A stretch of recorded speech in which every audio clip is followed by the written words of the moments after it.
Keď sa uvažuje o dojčení, mnoho ľudí myslí len na malé bábätká, tak do prvých 6 mesiacov. Potom sa situácia mení. Ak má však dieťatko viac ako rok či dva, spoločnosť často stráca záujem a dojčenie začína byť vnímané ako nevhodné, zbytočné alebo dokonca nechutné.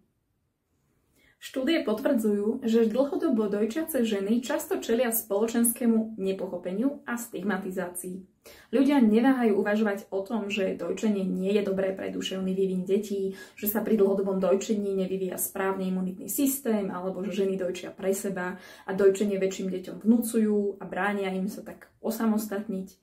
Nič z tohto nie je pravda. Dojčenie aj po 2. roku prispieva k zdraviu, imunite, výžive, rozvoju mozgu a aj duševnému zdraviu dieťaťa aj matky.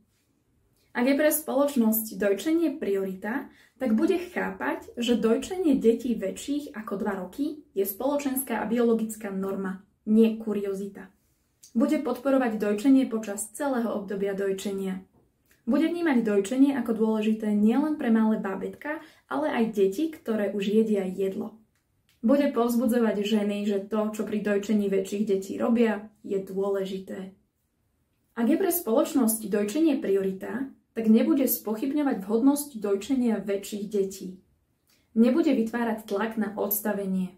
Nebude spôsobovať ženám pocity viny, že ešte stále dieťa neodstavili. Nebude vnúcovať ženám predstavu, že majú obmedziť dojčenie väčších detí. Nebude vytvárať atmosféru, v ktorej dojčenie väčších detí mimo domu vyznieva nevhodne. Na dojčení väčších detí nie je nič neobvyklé. Dojčenie v histórii sprevádzalo deti počas dlhého obdobia raného detstva. Ženy sa pri dojčení staršieho dieťaťa nesnažia naviazať si dieťa prehnane na seba.